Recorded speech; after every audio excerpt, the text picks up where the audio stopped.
হরে কৃষ্ণ। জ্যৈষ্ঠ মাসের কৃষ্ণপক্ষের একাদশী, যা অপরা একাদশী নামে পরিচিত, শাস্ত্রে যে 64 প্রকার ভক্তাঙ্গের কথা বলা হয়েছে তার মধ্যে একাদশী ব্রত সর্বোত্তম। শ্রবণ, কীর্তন, স্মরণ আদি নবদা ভক্তির পরই দশম ভক্তাঙ্গ রূপে একাদশীর স্থান। তাই এই তিথিকে হরিবাসর বলা হয়।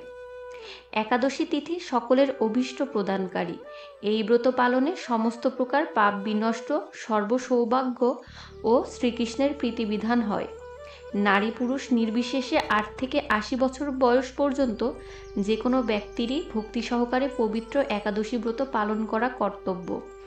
আসুন আমরা অপরা একাদশী ব্রতের মাহাত্ম্য শ্রবণ করি। মহারাজ যুধিষ্ঠির শ্রীকৃষ্ণকে বললেন, হে কৃষ্ণ, জ্যৈষ্ঠ মাসের কৃষ্ণপক্ষিয়া একাদশীর নাম কি এবং তার মাহাত্ম্যই বা কী? আমি শুনতে ইচ্ছা করি। আপনি অনুগ্রহ করে তা বর্ণনা করুন। শ্রীকৃষ্ণ বললেন, হে মহারাজ, মানুষের মঙ্গলের জন্য আপনি খুব ভালো প্রশ্ন করেছেন। বহু পুণ্য প্রদানকারী, মহাপাপ বিনাশকারী ও পুত্রদানকারী এই একাদশী অপরা নামে খ্যাত। এই ব্রত পালনকারী ব্যক্তি জগতে প্রসিদ্ধি লাভ করে।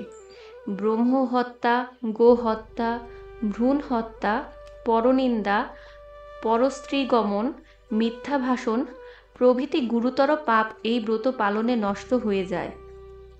যারা মিথ্যা সাক্ষ্যদান করে, ওজন বিষয়ে ছলনা করে, শাস্ত্রের মিথ্যা ব্যাখ্যা প্রদান করে, জ্যোতিষের মিথ্যা গণনা ও মিথ্যা চিকিৎসায় রত থাকে, তারা সকলেই নরক যাতনা ভোগ করে। এই সমস্ত ব্যক্তিরাও যদি এই ব্রত পালন করে তবে তারা সমস্ত পাপ থেকে মুক্ত হয়।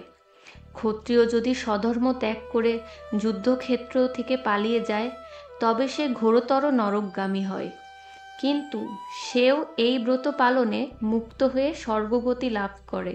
মকর রাশিতে সূর্য অবস্থানকালে মাঘ মাসে প্রয়াগ স্নানে যে ফল লাভ হয়, শিবরাত্রিতে কাশীধামে উপবাস করিলে যে পুণ্য হয়, গয়াধামে বিষ্ণু পাদপদ্মে পিণ্ডদানে যে ফল পাওয়া যায়, সিংহ রাশিতে বৃহস্পতির অবস্থানে গৌতমী নদীতে স্নানে, কুম্ভে কেদারনাথ দর্শনে, বদ্রিকাশ্রম যাত্রায় ও বদ্রীনারায়ণ সেবায়, সূর্যগ্রহণে কুরুক্ষেত্রে স্নানে, হাতি ঘোড়া স্বর্ণদানে এবং দক্ষিণাসহ যজ্ঞ সম্পাদনে যে ফল লাভ হয়, এই ব্রত পালন করলে অনায়াসে সেই ফল লাভ হয়ে থাকে। এই অপরা ব্রত পাপরূপ বৃক্ষের কুঠার স্বরূপ, পাপরূপ কাষ্ঠের দাবাগ্নির মতো, পাপরূপ অন্ধকারের সূর্য সদৃশ এবং পাপহস্তির সিংহ স্বরূপ। এই ব্রত পালন না করে যে ব্যক্তি জীবন ধারণ করে, জলে বুদবুদের মতো তাদের জন্ম মৃত্যুই কেবল সার হয়। অপরা একাদশীতে উপবাস করে বিষ্ণু পূজা করলে সর্বপাপ মুক্ত হয়ে বিষ্ণুলোকে গতি হয়। এই ব্রত কথা পাঠ ও শ্রবণ করলে সহস্র গোদানের ফল লাভ হয়। ব্রহ্মাণ্ড পুরাণে এই ব্রত মাহাত্ম্য বর্ণনা করা হয়েছে। হরে কৃষ্ণ।